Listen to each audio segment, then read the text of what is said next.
안녕하세요 여러분. 따끈따끈하고 신선한 재개발 소식을 전해드리는 제 땅 소장 이혜리입니다. 서울 안에서도 상위권 지역들에 대해 관심 많을 거예요. 우리 상급지라고 하는 곳들 1% 안에 드는 지역들 뭐 다 아시겠지만 강남 3구를 꼽겠죠. 그렇다면 강남 3구 위에 또 1%인 곳이 있다는 것을 알고 계신가요? 자, 강남 3구 이외에 1% 어디일까요? 바로 한강변입니다. 부동산 업계에서 최고의 시가 하나 있습니다. 혹시 알고 계십니까? 김소월님의 시인데요. 눈치채셨을 겁니다. 제가 노래는 못하니까 시는 읊을 수 있어요. 엄마야 누나야 강변 살자. 뜰에는 반짝이는 금모래빛. 그리고 뒷문 밖에는 갈잎의 노래. 엄마야 누나야 강변 살자 라고 하는 아름다운 시가 있지 않습니까? 바로 이 강변이라는 거 한강뷰에 대한 프리미엄 또한 상위 1%의 희소성을 가진 지역이죠. 예, 그러나 다 알고 있는 사실이지만 그런 지역들이 과연 아직도 남아있을까라는 생각을 해보면서 우리 한강변에 대한 얘기를 좀 더 해보도록 해요. 자, 강이라고 하는 것들은 왜 우리가 그렇게 열광을 할까요? 그냥 뷰만 좋다고 하는 것들로 단순히 단정 짓기에는요. 오랜 역사의 흐름에서 인류의 문명이 우리의 DNA가 강이라는 것을 좋아할 수밖에 없었다라고 보여집니다. 우리 인류 문명이 탄생한 곳들을 보면 대부분 강을 중심으로 탄생을 했죠. 나일강, 메소포타미아, 그 다음에 인더스강, 그리고 황하, 그 이외에도 유프라테스도 있고요. 하지만 4대강 문명이 아니라 6대강 문명이라고 다시 한번 명시를 해서 새로운 또 정보 하나 우리 교양을 쌓는 차원에서 알려드릴게요. 아니나 다를까 한 2곳 정도가 더 명시됐습니다. 그 중에 하나가 올메크 문명, 중남미 메조 아메리카 쪽이고요. 남미 안데스 지역으로 해서 카렐 숲의 문명이 있다고 합니다. 그래서 이렇게 두 문명이 함께 플러스 돼서 6대 문명이라고 하네요. 자, 이렇게 강이라고 하는 것은요, 우리 인류 문명의 역사가 발생한 지역인 만큼 선호 현상은 세계적인 것이고요. 인간의 DNA가 아예 강을 선호할 수밖에 없는 기조라고 볼 수 있습니다. 대한민국은 한강을 중심으로 해서 또 이렇게 발전해 왔죠. 그리고 그 유명한 말이 있죠. 한강의 기적. 예, 개발도상국 후진국이라고 하는 곳에서 선진국으로 이끄는 중요한 발전을 했던 시대에 한강의 기적이라는 얘기가 있습니다. 80세 정도 되시는 어르신들 얘기 들어보면 예전에 한강에서 수영을 했었다라고 강을 횡단했다라고 하는 무용담을 전해주시는 경우도 있어요. 그렇게 맑았던 한강이지만 60년대에 엄청난 한강의 기적을 이루기 위해 많은 공장들이 돌아가고 많이 훼손이 되었습니다. 그래서 일본에서 수질 오염에서 나온 병이 하나 있죠. 이따이 혹시 병 아십니까? 물고기가 구부러져서 나오는 너무 수질 오염이 심해서 공해 오염의 대표적인 병이기도 한데요. 그런데 우리나라에도 이러한 물고기가 발견되었다라고 하는 보도도 되고 했었던 60년대, 70년대 한강은 상당히 수질 오염이 되어 있는 곳이고 한강의 물 냄새도 상당히 좋지 않은 그런 곳이었다. 그래서 좀 기피하는 곳이었었죠. 그러나 선진국이 되어간다는 것은 그만큼 환경이 더 개선되고 더 발전해서 쾌적해진다는 뜻도 같이 가나 봅니다. 2000년대부터 해서 한강은 점점 수질 오염에 대한 부분에 대해 정책적으로 많은 정성을 쏟은 결과 지금은 물고기도 보이는 한강이고요. 이제 물놀이도 할 수 있을 정도로 수질이 개선되었죠. 지금은 사라졌다고 하는 수달이 한강을 자주 가시는 분들은 종종 보실 수 있으셨을 겁니다. 갈대숲 쪽으로 가면 참개도 지금 발견되고 상당히 많이 한강의 수질이 좋아졌어요. 한강의 공원뿐만 아니라 한강 인근에 있는 주택단지들은 이 내 집 앞 공원이 되는 곳이 되는데 맑은 또 수질과 함께 아름다운 한강변도 공원들을 개발을 잘 해놓았죠. 그러다 보니 더욱더 그 프리미엄이 높아지고 있는 것이 아닌가라는 생각이 듭니다. 자, 그래서 그런지 한강에 대한 선호 현상은 계속해서 이어지고 있는 것 같습니다. 최근에 한강변을 따라서 너무나 뜨거운 한강 벨트가 이어지고 있는데요. 빨갛게 달아오른 한강 벨트, 빨갛게 가격 상승이 되어지고 있지요. 빨간 불을 켜고 있다. 상승의 불을 계속해서 켜고 있다 하는 곳이 바로 한강 벨트 라인입니다.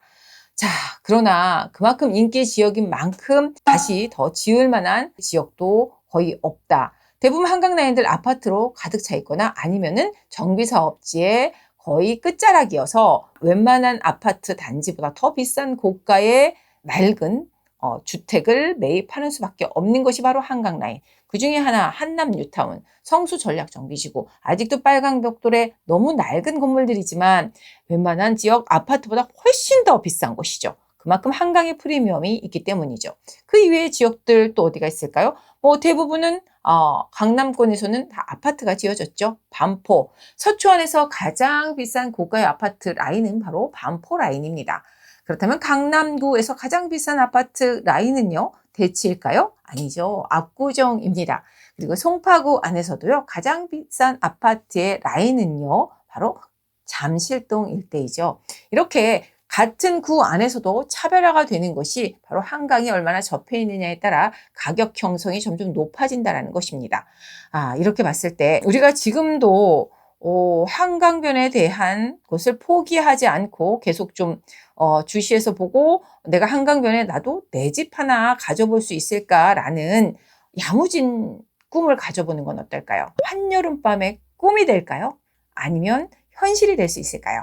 계속해서 재건축도 앞두고 있는 곳이 있습니다. 재개발도 마찬가지고요. 재개발은 지금 너무 잘 알고 계시는 한남과 성수 전략정비지구 이외에도 노량진 뉴타운도 한강이라고, 색강도 한강이라고 사실 진정한 한강은 아닌데도 지금 고가의 분양가를 자랑하고 있습니다. 28억 정도 될 것인데 그 이상 될 수도 있다. 분양가가 말이죠. 이렇게 계속해서 가격이 높게 형성되고 분양가마저도 이건 일반 분양가입니다. 일반 분양가가 이렇게 높게 형성이 되고 있습니다. 앞으로 재건축이 될 것 중에 압구정, 그것도 한강변이라는 것 때문에 더욱더 기대를 모으고 있고 아름다운 조형물을 상징성 있게 건축하려고 할 것입니다. 웬만한 건축 설계 사무실이라든가 아니면은 시공사 같은 경우에도 한강변 라인의 수주를 받는 것은 그냥 단순한 수주가 아니라 자사의 홍보, 그냥 무한 홍보가 되는 것이죠. 왜냐하면 한강 라인에 있는 조형물이나 건축물들은 한강을 잇는 대교를 따라서 오가면서 수십 년 동안 홍보가 되기 때문에 아름다운 조형물의 상징적인 요소가 굉장히 크죠. 그래서 대부분 하이엔드가 들어갈 확률들이 굉장히 높아진다는 사실입니다. 자, 그래서요, 아니나 다를까, 삼성동에 있는 아파트가 재건축이 되어서 르엘로 해서 변모를 했습니다. 지금 보면 상당히 아름다운 모습으로 밤의 야경이 특히 더 아름답게 비춰지는 것이 르엘 아파트인데요. 최고의 브랜드이죠. 혹시 이곳에 가보신 분은 있는지 모르지만 한강의 뷰도 멋지고 내부도 하이엔드로 지어졌기 때문에 상당히 아름답고 고급지게 노블레스한 분위기를 그대로 상류층의 느낌을 내주는 곳이기도 하고요. 그리고 서초의 상징적으로 고가의 아파트 하면 원베일리를 꼽을 수 있습니다. 원베일리 또한 한강을 중심으로 라운지를 또 조성해 놨습니다. 이곳에 사시는 지인분이 있으신데요. 그분은 밤에 불을 켜지 않으신데요. 집안이 어두워야 밖의 풍경이 잘 보이니까 밖의 풍경이 그만큼 아름답기 때문에 이 풍경을 무한 감상하시기 위해서 실내의 조명을 최소화하신다고 합니다. 그만큼 아름다운 풍경이라고 하네요. 이렇게 직접 그곳에서 생활하시는 분들도 이 한강뷰에 대한 부분을 만족도가 상당히 높다. 그래서 한 아파트, 한 건물 동 안에서도 한강이 보여지는 호실과 한강이 보여지지 않는 호실은요. 작게는 2, 3억, 크게는 거의 10억 차이까지 난다고 합니다. 지금 우리가 알고 있는 아파트 단지들은 대부분 구축의 아파트를 새롭게 아파트를 구축을 한 것들이고요. 최근에는 아파트가 아닌 곳이 하이엔드 아파트 단지로 형성된 곳이 있습니다. 그게 바로 예전에 무슨 호텔 자리였던 것으로 알고 있는데 그 광진구에 보면 광진 워커힐 아파트 하단 강변 부지의 포지스 한강이라고 하이엔드로 지어진 아파트, 프라이빗한 아파트라고 해서 이곳이 한동안 분양을 한다고 많은 화제가 되었는데요. 이곳의 가격은 최하가 8사부터 형성이 되어 있는 곳인데 가격이 40억에서 120억까지 형성되어 있는 하이엔드급 한강변의 진 면목을 보여준다라고 할 수 있는 상징적인 또 이렇게 아파트 단지가 들어서기도 했습니다. 그러니까 이렇게 한강뷰는 하이엔드의 광풍이 불고 있습니다. 그러면 그 중에 그 많은 지역 중에 아직 언급되지 않은 지역이 있죠. 바로 어디일까요? 우리 잠실까지 왔죠. 쭉 이어져서 말입니다. 그 다음은 바로 강동구입니다. 강동구에도 얼마 전에 기사가 났죠. 들어보셨습니까? 그것도 심지어 공공재개발, 강동 안에서도 천호동 일대가 또 한강변과 굉장히 가깝게 인접해 있는 지역입니다. 천호 A1-1 구역이라고 공공재개발을 이미 진행하고 있고 이제 다 진행이 돼서 사업 시행 인가 시점에서 건설사 선정을 했습니다. 그런데 건설사 선정에 있어서 바로 대우건설이 수주를 받았는데요. 대우건설 안에서 가장 최고 브랜드 어떤 건지 아세요? 서밋이죠. 예, 강남권에서 서밋 많이 보셨을 거예요. 최고의 하이엔드 브랜드를 넣기로 했다라는 것입니다. 자, 이렇게 한강 라인은 여지없이 강동까지 밀어닥치면서 하이엔드의 바람을 일으키고 있고요. 첫 시작에 불가하다라는 것입니다. 앞으로 강동구의 한강 라인은 아직 몇 곳이 더 남아 있기는 한데요. 그곳에도 여전히 하이엔드 바람이 불고 있는 것을 저는 확인하고 왔거든요. 바로 옆 블럭에 이렇게 한강에 강동 한강 민간도심 목합이 시작되었습니다. 요즘 가장 많은 또 관심을 갖는 정비 사업입니다. 간략하게만 말씀드릴게요. 민간도심 복합은 지금까지 있는 정비 사업에서의 단점을 모아서 왜 개발이 늦어지고 있느냐, 속도가 나지 않느냐는 부분을 개선한 정비 사업이다. 가장 최신의 모든 것을 개선한 업그레이드된 사업이라고 보시면 됩니다. 대부분 정비 사업지들은 조합원들 간의 비대위와 조합장의 구속 소송 등에 관한 굉장히 난잡한 여러 가지 분쟁들로 인해서 속도가 늦어지는 경우도 많습니다. 그것들을 보완하기 위해서는 제3의 전문 기관이 시행자가 되는 것이죠. 바로 신탁사. 신탁사는 바로 건설의 PF를 해주는 굉장히 전문화된 회사이기도 하지요. 그래서 이렇게 전문 기관이 도리어 제3자가 모든 시행사업을 주관한다라는 부분 때문에 앞으로 기대가 되고요. 빠르게 진행될 확률이 높습니다. 그리고 우리가 동의율 부분도 75%까지를 받는 것도 너무 많은 인원을 받아야 된다는 것 때문에 70%까지 완화를 해줬습니다만